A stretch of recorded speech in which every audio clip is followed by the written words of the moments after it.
One of the biggest parts of my practice as a designer today is knowing which tools to reach for when coding with AI.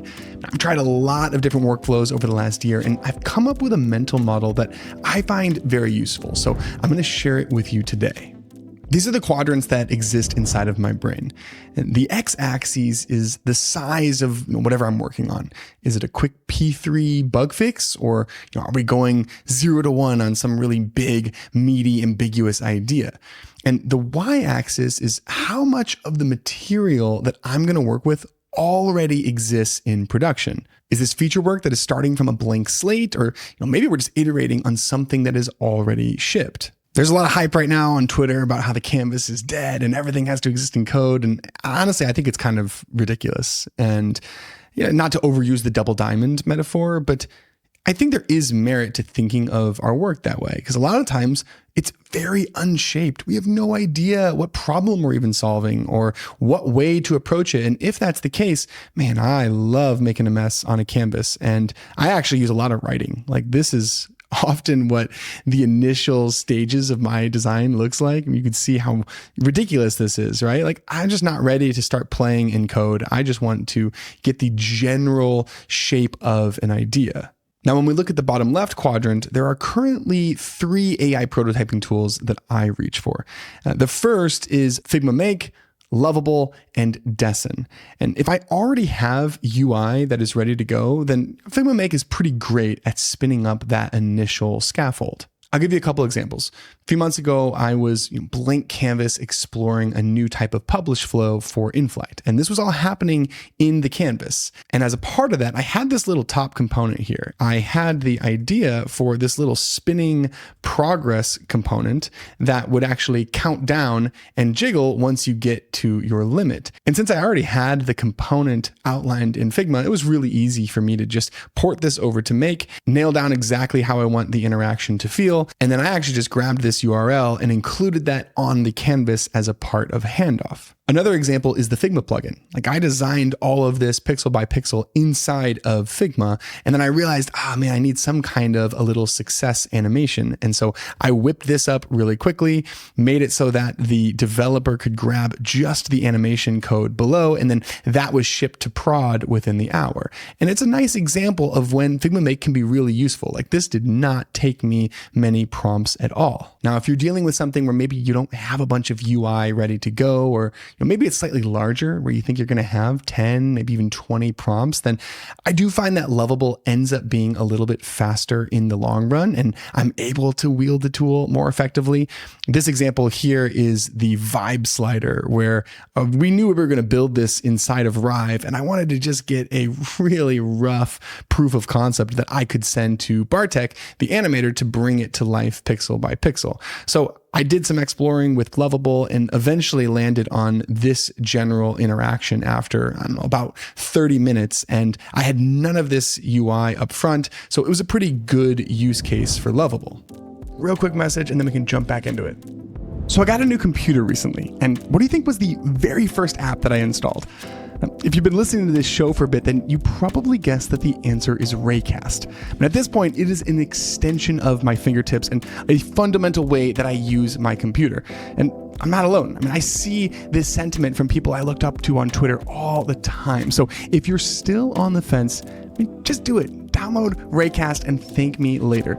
Just head to dive.club/Raycast to get started. Don't be the person with the portfolio that doesn't have a custom domain. With Framer's latest release, you don't have that excuse anymore, because they partnered with Hover to provide a seamless flow where you can select free or discounted domains that will automatically be connected to your Framer site after purchase. You heard me right. Framer is offering free custom domains for the first year when you upgrade your site to a yearly plan. So definitely don't miss out on this offer. You can head to dive.club/Framer to claim your domain today. Okay, now on to the episode. Another slam dunk use case for Lovable is whenever you're working with Lottie or Rive, which I find really helpful, especially with just how easy it is to create Lottie animations inside of Jitter.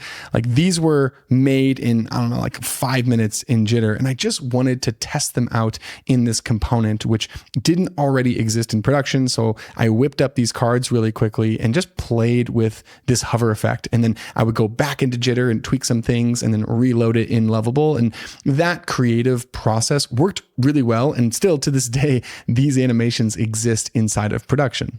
The important thing to remember though, when you're working inside of this bottom left quadrant is you're creating incredibly small focused prototypes. And the trap that you fall into is trying to rebuild production inside of an AI prototyping tool that doesn't sit on top of your production code base. And I've totally been guilty of this. 6 months ago, I was spending days prototyping fully functional components inside of Lovable like this one. And it turned out kind of great, actually. Like I was really happy with how this worked. There's no way that I have been able to do something like this inside of Figma because there's a bunch of different animations, and anytime you're working inside of a text-based environment, like you kind of got to get into production code. So all of this made a lot of sense to me, but I'm also self-aware enough to admit that I spent way too long sweating the details on all of these pixels and interactions and doing it in a way that wasn't built on top of my design system at all. Now I do have a newcomer to this quadrant, which is Dessin, which gives me the speed and convenience of a Lovable where, it's just a single input box. And I get it. Not everybody is able to pull down like a production code base. You might not work in that environment. And so this is a really great way to spin up a prototype that uses all of my styles and components pretty quickly. Like this is the in-flight design system. It is connected to the in-flight code base and it automatically updates for me. So I tested it out on a few different prototypes and it worked incredibly well. So this is definitely starting to creep into my practice. But the biggest shift for me over the last few months has been the emergence of Opus 4.5 with Claude Code and just how easy it makes it to ship something directly to production. With the disclaimer again being, I'm working on in-flight, it's a startup, we're shipping quickly, and I crank out multiple PRs every single day, which I get it, not everybody can do. Now I've tried a few different tools and workflows for using Claude Code. I actually started off using the Warp terminal with the GitHub desktop app. I then moved to Claude's native Mac app, which is really good. I kind of just get frustrated about how quickly I'm able to move sometimes. I freaking hate having to wait for Claude to reply every 2 minutes. So the tool that has pretty much consumed the majority of my AI coding as of late is Conductor. It's an easy way to run multiple Claude codes in parallel, and each one is their own isolated workspace. So I can work on multiple features at once, which kind of solves that flow state problem where I'm stopping and starting every single 2 minutes. Obviously, this is great for speed, but what I love, again, is that it helps me stay in a flow state because I don't have all of these little stop, start where I'm waiting for Claude to process my request. So if we go back to our 4 quadrants, the placement of these agent groups is pretty intentional. Like it's not up in this quadrant. It's kind of eating at this middle ground right here. And that's because it's swallowing more and more of my design work because honestly, and I cannot stress this enough, it's so freaking easy. So let's look at some of these quick fixes. And for me, most of the time, this starts in linear. And I'll batch an hour or two to just kind of work through some of my issues that I'm recording. Sometimes it starts with just a little research. Like I just want Claude to go figure out what the state of things is so I know what to do. So if I take this issue, for instance, I saved a little loom where a user was having this issue where we used to have this ability to pin a question inside of in-flight. So you had spatial context and we removed it through some of my design work. So I'm going to bring it back. So I'll just create a new workspace, which automatically spins everything up for me. And I'll probably dictate something like this. Hey, so in a previous build, when you were creating your feedback guide, users had the ability to pin a question to a place on the canvas. And that way there was some spatial context associated with that question item. I'm wondering how much of that currently exists in the code base. Can you please do a little bit of research around adding pins on the canvas and report back around what the state is, what's possible, and anything else that I need to know in order to make some changes in this space? Side note, I pretty much dictate all of my prompts. It's so much faster and it's a little bit rambly, but just works. So I find myself speaking a lot. Now, what that did is it created a new work tree, and Claude is going to go off and do a bunch of research. And the cool thing again is I don't have to wait for it to report back. I can just pop back into Linear and I'll mark this as in progress, and maybe I'll just grab something else. Like this here, we need to increase the version title character limit by 10 pixels. So I'm going to just grab this image and I'm literally going to grab the title exactly. And I'll come in here, hit new workspace, Command N, and I'll paste the text. And honestly, for this is going to be super one-shottable. I can just hit enter and I bet that it automatically figures it out for me. And maybe I'll come in here and grab one more. I often like to work on 3 at a time. So let's grab this here, copy this text, come back into conductor. I'm going to hit Command N again and just dump it all in. Okay. Just for your understanding, when someone initially fills out or answers one of the feedback requests, it marks it as complete, and then an add comment button appears below. When users click that add comment button, I automatically want to focus the text input that appears in its place. So my favorite sound is that choo-choo, and you can see here, you get this little update. To get rid of Super Whisper. In this situation, it's a little bit meatier. So Claude just dumped everything that I need to know in order to give it future changes. And what I can actually do is spin up multiple agents in parallel. And you can see here, it one-shotted it, except I just realized that in my split brain while making this video, I said 10 pixels instead of 10 characters. Revert that. I actually wanted to increase by 10 characters, not pixels. Oops, not pixels. Okay. Embarrassing, but this kind of stuff happens all the time. Okay, that was a really simple one, so I might just create a PR at this point, but the button that I absolutely love is this up here. I can just hit Command-Shift-R, and it's automatically going to spin up a new agent for me and then review my code. And again, this one's very, very simple, but when I'm starting to get into waters that maybe I don't have as firm of an understanding for, this is that extra boost of confidence to make me feel like my engineer is not going to hate me for this PR. So I've been relying on this more and more. And oftentimes it will do a good job of highlighting the couple things that I should clean up, or maybe a slight refactor to write the code more efficiently. Maybe I want to abstract something into a reusable component. That all comes up during this review here. So it's become a pretty big part of my practice. In this case, it actually did catch something where I also want to update that little character counter pattern that I shared earlier from Figma Make and make it so that it still only counts down when 10 characters are left rather than 20. Yeah, that makes a lot of sense. Can you please update that so it's still starting when only 10 characters remain? I've been designing products every day for the last 15 years, but in the last 6 months, everything has changed. With AI in the mix, I'm cranking out ideas faster than ever, but none of that matters if I can't get the feedback that I need to get the team aligned. And right now, getting async feedback still kind of sucks. So I'm building the product I've always wanted, and it's called InFlight. I use it every day to share ideas and get feedback from the team. And it's totally changing the way that I work. So I'm excited to show you. Right now, I'm only giving access to Dive Club listeners. So head to dive.club/InFlight to claim your spot. At this point, I don't have to wait. Again, I'll pop over and see how is this guy doing. Most of the time I want to test things visually, so you can just hit Command R, and that is automatically going to spin up a dev server for you. In this case, it's live at 3:02, which I can open it up, and now I'll play with it. So I answer the vibe slider, and if I hit add comment, it's automatically focused.